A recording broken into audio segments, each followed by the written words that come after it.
Welcome back to dLife. I'm Benno Schmidt.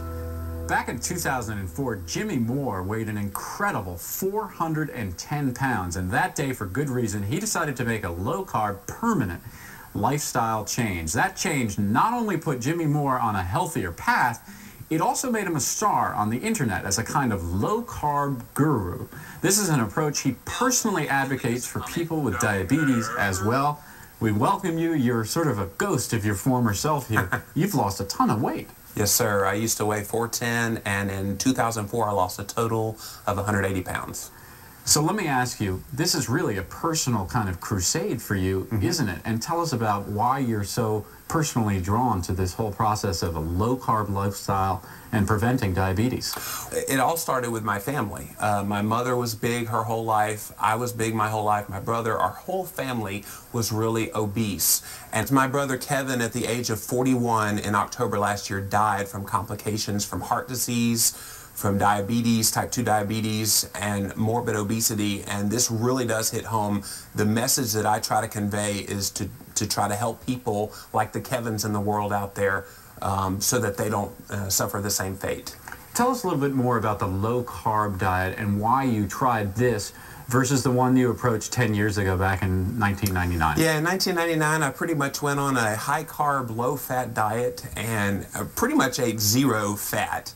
Oh my gosh, I was so miserable. You felt bad? I felt terrible. I lost a lot of weight. I lost 170 pounds on it, but it was a miserable weight loss.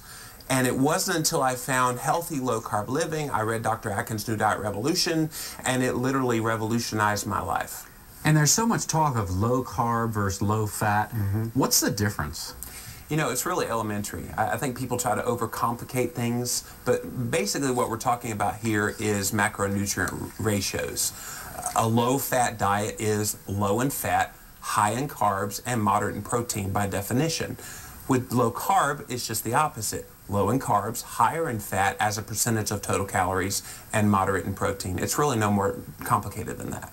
With your lower weight, do you still have to take some of the medications for cholesterol and all those things that you had to take when you were much heavier? You know, I used to take cholesterol lowering medication. I had to take breathing medication, high blood pressure medication. None of those are a part of my life. Haven't been now for almost 6 years.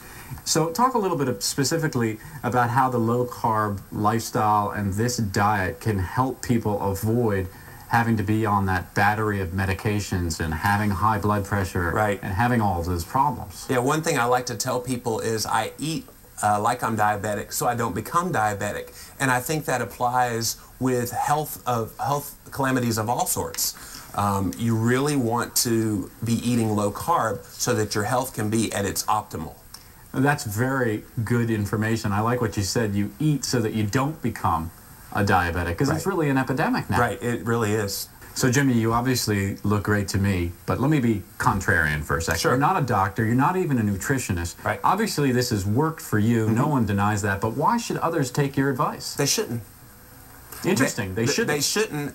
What I tell people to do is find the plan that will work for them, follow that plan exactly as prescribed, and then do it for the rest of their life. If that's low fat, if that's vegetarian, if that's low carb, just choose a plan. I think we get too caught up in the low fat versus low carb debate that we forget, hey, why not both? Jimmy Moore, good advice. Thank you so much for visiting dLife.